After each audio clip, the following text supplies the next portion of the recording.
Morning बच्चों, सत्यम public school रानौली के YouTube channel पर आपका हार्दिक अभिनंदन है, स्वागत है। अभिभावकों और बच्चों से मेरा विनम्र निवेदन है कि वो अपने विद्यालय के इस यूट्यूब चैनल को ज्यादा से ज्यादा लाइक करें, शेयर करें और सब्सक्राइब करें। पिछले वीडियो में अपन ने उत्तल और अवतल दर्पण से प्रतिबिंब का निर्माण करना सीखा था। आज अपन इस वीडियो में फोकस दूरी और वक्रता त्रिज्या में संबंध फाइंड आउट करने वाले हैं, यानी एफ और आर में रिलेशन क्या होता है। एक्चुअल में बच्चों आप 10th क्लास में भी एफ और आर के अंदर रिलेशन डायरेक्ट पढ़ करके आते हैं। एफ बराबर होता है आर बटा 2। अब इसी रिलेशन को अपन एक डेरिवेशन के माध्यम से फाइंड आउट करने वाले हैं। तो सबसे पहले मैं इसके लिए एक अवतल दर्पण का उपयोग करता हूं। तो एक अवतल दर्पण अपन लेते हैं। तो शुरू करते हैं अपन। फोकस दूरी, जिसको अपन स्मॉल एफ से डिनोट करते हैं, वह वक्रता त्रिज्या, जिसको कैपिटल आर से लिखा जाता है, में संबंध।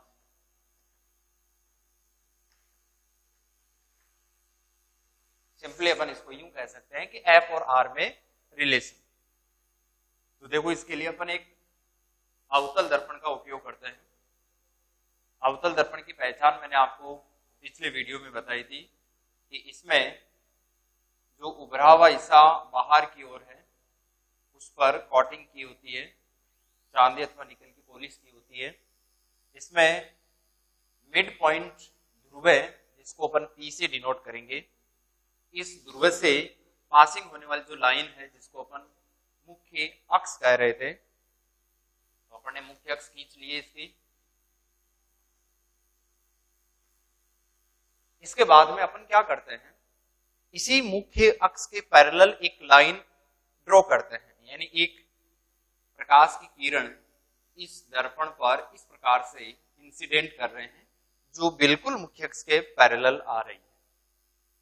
जाहिर सी बात है कि इस दर्पण के बिंदु M पर जैसे ये प्रकाश किरण पहुंचेगी तो दर्पण इसे परावर्तित कर फोकस बिंदु से होकर गुजारेगा। इसका मतलब पिछले टर्न पर अपन ने पढ़ा था कि अगर कोई प्रकाश किरण मुख्य अक्ष के समांतर आती है तो जरूर वो फोकस बिंदु से ही होकर गुजरती है। अब इस बिंदु M पर अगर अपन अभिलंब खींचे, क्योंकि ये सतह वक्रीय सतह है और वक्रीय सतह पर खींचा गया अभिलंब सदैव उसके केंद्र से होकर गुजरता है। इसका मतलब अपन यहाँ पर वक्रता केंद्र C डिनोट कर लेते हैं। तो जाहिर सी बात है कि बिंदु M पर खींचा गया अभिलंब किससे होकर गुजरेगा? वक्रता केंद्र से, क्योंकि इस दर्पण का जो केंद्र है वो यही है। इसका मतलब इस पर खींचा गया अभिलंब सदैव किससे होकर गुजरेगा? वक्रता केंद्र से। तो मैंने एक अभिलंब खींच दिया और ये अभिलंब इस वक्रता केंद्र से होकर इस प्रकार से गुजर रहा। तो मैं इसको नाम दे देता हूं कि AM मुख्य अक्ष के समांतर आपतित किरण है, CM बिंदु M पर खींचा गया अभिलंब है,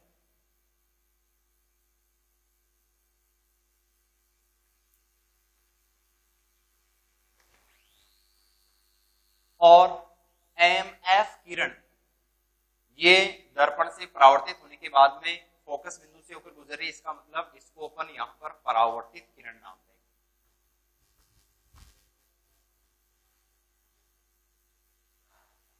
यहां पर आपको बिल्कुल स्पष्ट नजर आ रहा है कि ये आपतित किरण, ये परावर्तित किरण है और ये अभिलंब है। इसका मतलब बिंदु M पर प्रकाश का परावर्तन हो रहा है। और परावर्तन के नियम अपन अच्छी तरह से पढ़ चुके हैं।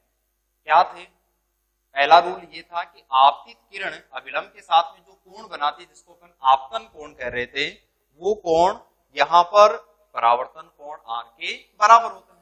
तो यहाँ पर मैं I और R इस्तेमाल नहीं करता हूँ, एक्चुअल में यहाँ कोण थीटा ले लेता हूँ। ठीक है, तो ये कोण थीटा है, तो ये कोण भी जाहिर सी बात है थीटा होगा। तो परावर्तन में I और R आपस में क्या होते हैं? बराबर हो गया।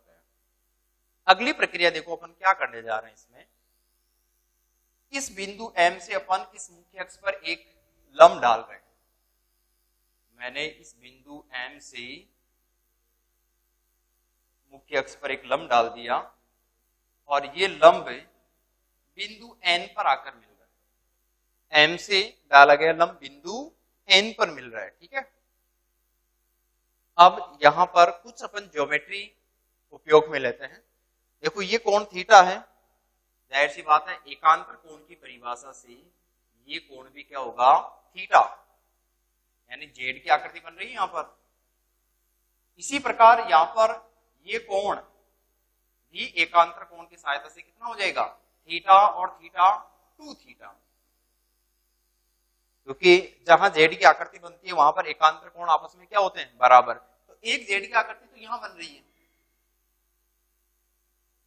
दूसरी जेड की आकृति यहां बन रही है, इसका मतलब ये दोनों कोण आपस में क्या होंगे, बराबर होंगे, 2 थीटा होंगे। यहां पर ध्यान से देखें तो आपको 2 समकोण त्रिभुज नजर आ रहे हैं।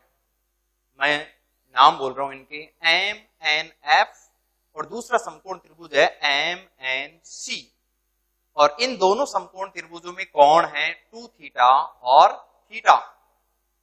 तो देखो सबसे पहले अपन क्या करते हैं इसमें, ये F और R में अपन रिलेशन देख रहे हैं।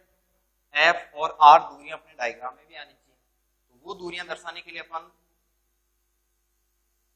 ध्रुव का उपयोग करते हैं, क्योंकि जितनी भी दूरियों का निर्धारण करना होता है चीनी परिपाटी यही कहती है कि हमेशा कहां से करें, ध्रुव से करें। तो अपन F और P के बीच की दूरी को अच्छी तरह जानते हैं कि F और P के बीच की जो डिस्टेंस है इसको अपन फोकस दूरी स्मॉल f कहते हैं। C वक्रता केंद्र, इस वक्रता केंद्र और P के बीच की जो डिस्टेंस होती है जिसको अपन R कहते हैं, और हमें इन दोनों दूरियों में ही रिलेशन फाइंड आउट करना है। इसका मतलब वो दूरियां हमारे डायग्राम में साफ साफ दिखाई देनी चाहिए, जैसा कि F और R में दर्शा चुका हूं। अब इसके बाद में देखो अपन इन दोनों समकोण त्रिभुजों की सहायता से यहां पर F और R में रिलेशन देखने वाले हैं। तो सबसे पहले समकोण त्रिभुज MNC व त्रिभुज MNF में,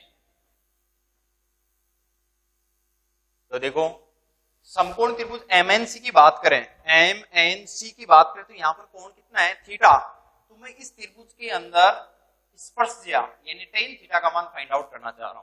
और tan थीटा आप ट्रिग्नोमेट्री में खूब पढ़ते हैं, tan थीटा होता है लंब बटा आधार। तो tan थीटा को अपन कहते हैं लंब बटा आधार। तो आप इसी समकोण त्रिभुज MNC में लंब देखो, लंब देखेंगे तो MN नजर आएगा, और इसका आधार देखिए तो N से लेकर के C तक की दूरी, इसका मतलब मैं इसको कह सकता हूं कि ये MN बटा NC, या इसको कह सकते हैं कि tan थीटा बराबर MN बटा NC। ये अपने पास में एक समीकरण आ चुकी है। इसी प्रकार दूसरा समकोण त्रिभुज MNF, इसमें अपन tan थीटा नहीं, क्योंकि यहां पर एंगल कितना है 2 थीटा, इसका मतलब अपन tan 2 थीटा का मान देखने वाले हैं। तो tan 2 थीटा वही लंब बटा आधार, तो लंब इसमें कितना है MN, और आधार कितना है इसमें FN या NF। ये अपने पास में आ चुकी है समीकरण नंबर 2। अगली प्रक्रिया देखो इसमें क्या संपन्न करेंगे अपन, अगर सपोज करो ये प्रकाश किरण यहां न आपतित होकर के थोड़ा मुख्य अक्ष के बिल्कुल पास आपतित हो, तो उस केस में क्या होगा, यहां पर आपतित होगी तो अपन लंब यहां से खींचेंगे, और यहां पर होगी तो लंब और इससे ध्रुव के पास आता चला जाएगा। कहने का मतलब है कि बिंदु M को अपन जैसे जैसे यहां पर लेकर आएंगे N भी अपना P की ओर अग्रसर होगा। इसका मतलब अपन यूं कह सकते हैं कि यहां पर जो 2 दूरियां आ रही है CN और FP, इन दोनों दूरियों को अपन सनिकटन मान के रूप में ले सकते हैं।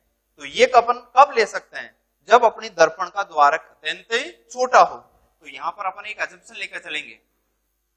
अजम्पशन अपना यह है, यदि दर्पण का द्वारक छोटा है, यानी बड़ा दर्पण नहीं है पर पास में छोटा दर्पण है, दर्पण का द्वारक छोटा है, तो उस केस में क्या होंगे, ये कोण भी छोटे होंगे क्योंकि ये लाइन नीचे आएगी। इसका मतलब लंब भी अपना किसके पास चला जाएगा, ध्रुव के पास चला जाएगा। तो अपन यूं कह सकते हैं कि जो CN या NC दूरी है, ये NC दूरी लगभग बराबर हो जाएगी किसके, NP के। और अपने डायग्राम में NC दूरी ध्यान से देखें, NC दूरी CP के बराबर हो जाएगी, NC दूरी CP के बराबर हो जाएगी। और C से लेकर P तक की दूरी डिफाइन है, वो कितनी है, R। तो मैं चिन्ह परिपाटी का उपयोग करूंगा, तो यहां पर R नहीं, यहां -R का उपयोग करूंगा। अगली बात देखो, जब आपने CN दूरी को लगभग बराबर CP लिख दिया, तो FN दूरी भी लगभग बराबर हो जाएगी किसके, FP की। इसका मतलब FN या NF ये दूरी भी लगभग बराबर हो जाएगी किसके, FP की। और हमारे पास में FP का मान डायग्राम में साफ साफ नजर आ रहा है कि ये F है। यहां पर मैं -F -R इसलिए इस्तेमाल कर रहा हूं क्योंकि मैंने यहां पर चिन्ह परिपाटी का उपयोग किया है। तो चिन्ह परिपाटी काम में लेते हुए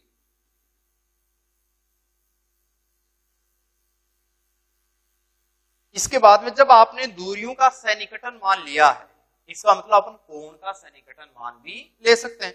तो कोण का सन्निकटन मान क्या होता है, ये अपन 11वीं क्लास में पढ़ते हैं कि साइन थीटा को लगभग बराबर थीटा के लिखते हैं, टेन थीटा को भी लगभग बराबर थीटा के लिखते हैं। तो यहाँ पर टेन थीटा लगभग बराबर हो जाएगा थीटा के। इसी प्रकार टेन टू थीटा भी लगभग बराबर हो जाएगा टू थीटा के।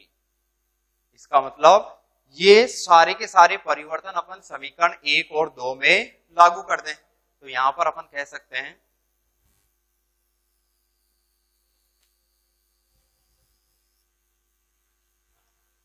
तो मैं कह सकता हूं कि उपरोक्त परिवर्तन समीकरण 1 व 2 में लागू करने पर, समीकरण 1 और 2 में अपन ये परिवर्तन लागू करेंगे। तो देखो समीकरण 1 क्या थी, टेन थीटा बराबर था mn बटा, इसमें NC को अपन ने किसके बराबर लिख दिया, CP के, और CP किसके बराबर है, -R के। तो यहां पर मैं -R लिखूंगा, साथ में टेन थीटा को अपन लगभग बराबर किसके लिखेंगे, थीटा के। तो टेन नहीं रहेगा, अब किसके बराबर हो जाएगा, थीटा के बराबर हो जाएगा। ये समीकरण नंबर क्या हो गई, 3। ऐसे ही अपन अगली जो टेन टू थीटा था उसको भी अपन किसके बराबर लिख देंगे, 2 थीटा के बराबर हो जाएगा mn बटा, नीचे जो दूरी कौन सी थी अपने पास में, FN, FN को किसके बराबर लिख दिया, FP, और इसका मान किसके बराबर है, -F के बराबर है। ये समीकरण नंबर 4। तो अब इन दोनों समीकरणों को हल करके आप F और R में रिलेशन देख सकते हैं। तो देखो किस प्रकार से अपन हल करेंगे।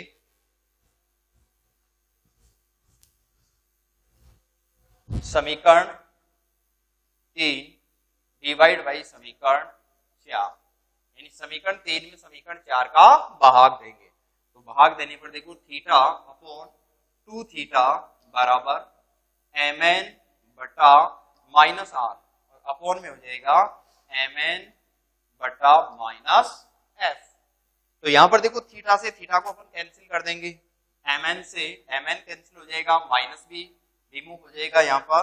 तो अपने पास में आ जाएगा 1/2 बराबर f बटा r, यानी f ऊपर चला जाएगा, r नीचे, और इसको अपन लिख सकते हैं f बराबर r बटा 2। तो ये रिलेशन अपने पास में निकल के आया है f और r में। इसका मतलब क्या है कि जो फोकस दूरी है वो इस वक्रता त्रिज्या की आधी होती है, यानी दर्पण की जो फोकस दूरी है वो दर्पण की वक्रता त्रिज्या की आधी होती है।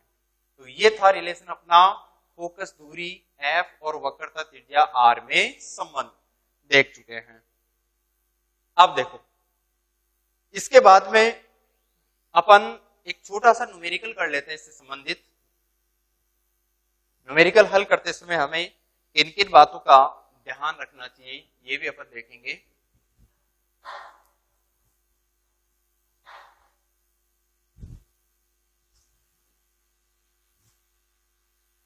देखो,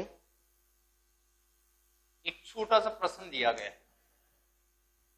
एक अवतल दर्पण है और उस अवतल दर्पण की फोकस दूरी 10 सेंटीमीटर है, तो उसकी वक्रता त्रिज्या निर्धारित कीजिए। प्रश्न यह है, एक अवतल दर्पण की फोकस दूरी 10 सेंटीमीटर, तो इसके वक्रता त्रिज्या का परिकलन करो। त्रिज्या का परिकलन करो, यानी हमें वक्रता त्रिज्या का परिकलन करना है। तो सबसे पहले हमें क्या क्या गिवन है? सबसे पहले तो ये देखो कि आपको दर्पण कौन सा दिया है। दर्पण यहां पर हमें अवतल दर्पण दिया है। तो ध्यान दें, पिछले वीडियो में अपन देख चुके हैं कि अवतल दर्पण की जो फोकस दूरी होती है और वक्रता त्रिज्या वो हमेशा ऋणात्मक होती है। जैसा कि उत्तल दर्पण में फोकस दूरी और वक्रता त्रिज्या धनात्मक आई थी। तो यहाँ पर दर्पण आपका अवतल दर्पण है, तो न्यूमेरिकल में आप फोकस दूरी f का मान जो दे रखा है 10 सेंटीमीटर, इसको अपन -10 सेंटीमीटर लिखेंगे। r आपको डिटरमाइन करना है। इसका मतलब अभी रिलेशन अपन ने फाइंड आउट किया था, f बराबर r/2।